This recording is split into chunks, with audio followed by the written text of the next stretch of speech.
Olá, muito bom dia, queridos. Paz seja convosco. Glória a Deus. Mais um dia com vocês, numa palavra vinda da parte do Senhor. Eu não me canso, como disse Paulo, de dizer-vos as mesmas palavras.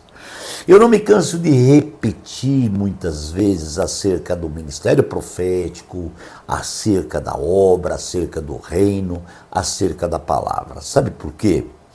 Porque o martelo, ele bate, esmiuça uma penha.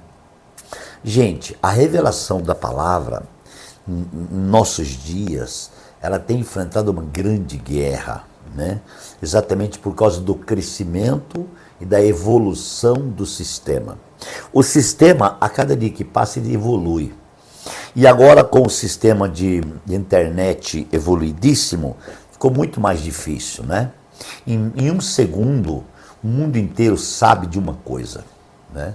Diferente do meu tempo, quando comecei o ministério, que para você mandar um recado, demorava dias para chegar, né? Para você enviar um recado, uma palavra, uma coisa. Hoje em dia está tudo muito fácil.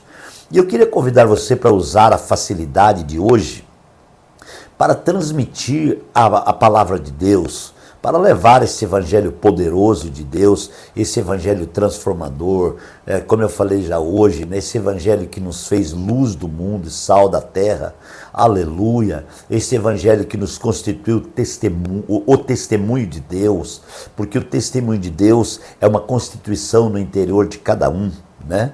Então, o testemunho, irmãos, é a vida de Deus realmente sendo ministrada, é Deus em você, e no mesmo tempo Deus sendo ministrado.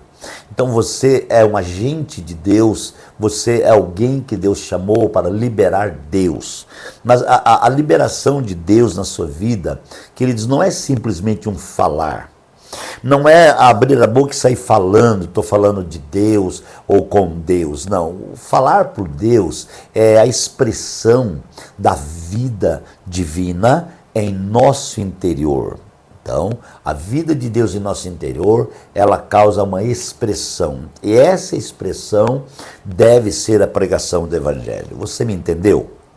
Vou repetir. A expressão de Deus da nossa vida deve ser o resultado de palavras. Porque quando Deus é expresso, ele é expresso em um vivenciamento. Deus não é expresso apenas em um falar teológico. Certo? Mas ele é um vivenciamento, tá, de uma prática. Então, quando a palavra é constituída, existe uma prática. E esta prática, irmãos, é a expressão da vida.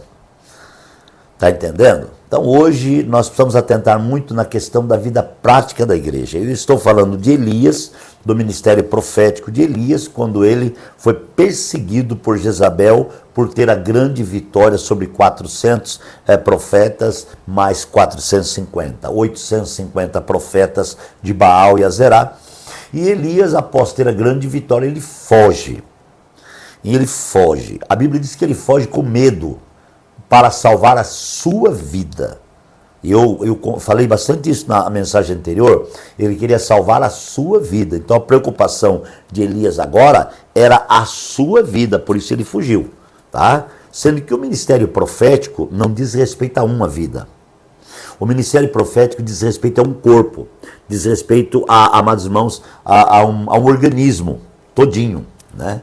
Então, uma palavra que chega para o corpo, ou um acontecimento que acontece no corpo, não afeta apenas um dedo, né? Uma dor no corpo da gente afeta o corpo inteiro. Por exemplo, você está com dor de cabeça. O corpo inteiro sofre a dor de cabeça.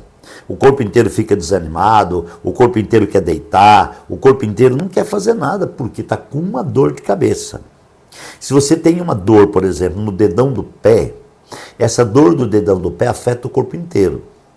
Você está entendendo? Então Elias aqui, ele foi muito ele, né? Diz assim, Elias teve medo e fugiu para salvar a sua vida. Em Berseba de Judá, ele deixou o seu servo. Esse é outro ponto que eu gosto de falar, e repito muitas vezes, quantas vezes eu tiver o sentimento, da questão de Elias deixar o seu servo. Irmãos, o medo leva a pessoa a querer ser solitário.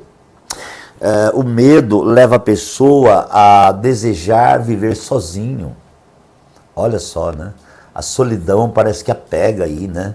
O medo parece que traz uma solidão, uma vontade de estar sozinho.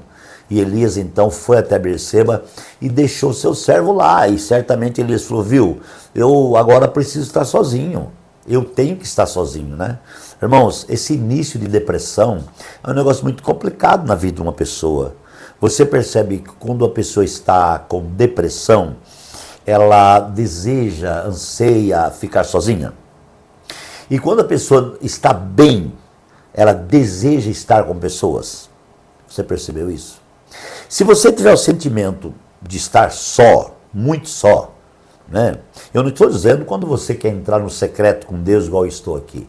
O meu estúdio de gravação é o meu quarto e aqui é meu secreto com Deus. Eu estou sozinho aqui, com o meu ar-condicionado ligado, minhas portas fechadas, e eu estou falando com você. Aqui é meu secreto. É aqui que eu oro, é aqui que eu falo para Deus, me dá a palavra. É aqui que Deus me revela. Ou nessa poltrona que eu estou sentado, ou na minha cama aqui ao lado, é onde Deus revela aquilo que eu tenho que falar. Daqui surgem as mensagens, tudo aquilo que eu tenho pregado para vocês. Mas isso é uma questão. Agora, a cada tempo, eu saio, vou ali na cozinha, converso com o pessoal, tomo um cafezinho, volto, né? Então, o que acontece, irmãos? A depressão, ela muitas vezes afasta as pessoas das outras. Elias deixou seu moço. Quem que era o moço de Elias? É aquele que andava com ele todo dia. É aquele da relação, do relacionamento, da comunhão. Muitas vezes, né, nós tomamos essa atitude. E diante desse ponto, nesta reflexão, eu quero que você pense. Você está andando sozinho? Você gosta de ficar sozinho uma vida inteira? Ou você gosta de ficar perto das pessoas? Quando termina o culto, você faz questão de ter uma comunhão com os irmãos, né? Eu vejo pessoas assim, irmãos, que 5 minutos antes de terminar o culto, eles pegam e vão embora.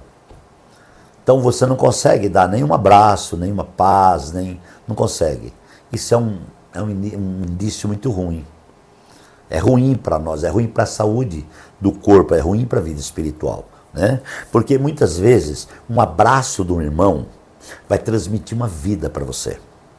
O contato do profético já transmite uma vida.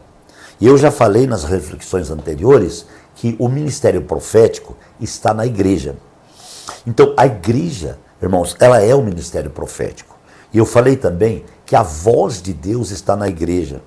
Então quando você como igreja abraça a igreja, você recebe um fortalecimento. Por isso que é importante, irmãos, dar um abraço no irmão. Eu gosto particularmente. Quando eu estou pregando, sempre eu falo, irmãos, dá um abraço no seu irmão. Porque esse abraço, irmãos, às vezes é a voz de Deus falando. Eu mesmo já ouvi muito Deus falar através de um abraço. Assim como eu já transmiti abraços que falou profeticamente na vida da pessoa. Você está entendendo? A gente percebe que o nosso personagem, o profeta Elias, ele está seguindo um caminho permissivo. Primeiro ele tem medo, né? Primeiro ele foge com medo, ou de medo. Aí ele deixa o seu moço. Então ele decide ficar sozinho. Deus não quer que você fique sozinho. O próprio Deus, quando fez o homem, ele olhou o homem lá e ele disse, não é bom que o homem esteja só. Eu vou fazer uma companheira para o homem. Então, não é bom. Relacionamento, comunhão, é muito importante. Por isso que Paulo fala que a vida da igreja, a igreja é um corpo. E o corpo, irmãos, ele é unido em uma voz. A voz do corpo está onde? Na cabeça. A direção do corpo está onde? Na cabeça. Então a cabeça pensa, emite o parecer do caminhar para os pés e os pés andam. Perdão, a cabeça pensa, emite um parecer de uma audição para os ouvidos e os ouvidos ouvem. Isso é de forma instantânea ou instantânea. O corpo, ele tem essa visão. O corpo, ele transmite a voz profética de forma instantânea. A presença do corpo é a voz de Deus, muitas vezes. Eu citei, amados irmãos, que nós somos a luz do mundo, o sal da terra. Onde o corpo estiver, tem uma voz falando no corpo. Essa voz que fala no corpo é a voz de Deus e é profético. Ok? Mas o nosso personagem deixou o amigo em Berseba, deixou o moço, Berseba de Judá, e ele então entrou onde? No deserto, o caminho de um dia. Irmãos, aonde ele entrou? No deserto. Vamos fazer uma analogia aqui? O deserto, quando você fala em deserto, você fala num lugar árido, num lugar que muda toda hora.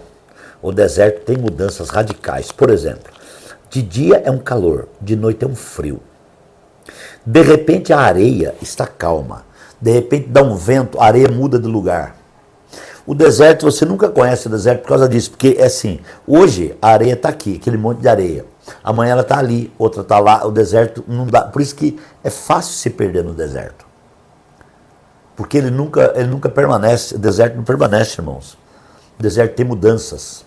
Sabe as mudanças na nossa vida? Sabe o deserto que a gente passa? Sabe as mudanças na nossa cabeça? Sabe? Pensa A, B, C, D, vou, não vou, sei que vou, acho que vou, devo ir, não devo ir. Sabe essa coisa? Isso é deserto. Muitas vezes nós entramos nesse deserto. Grave isso e eu vou prosseguir na próxima reflexão com essa pontuação.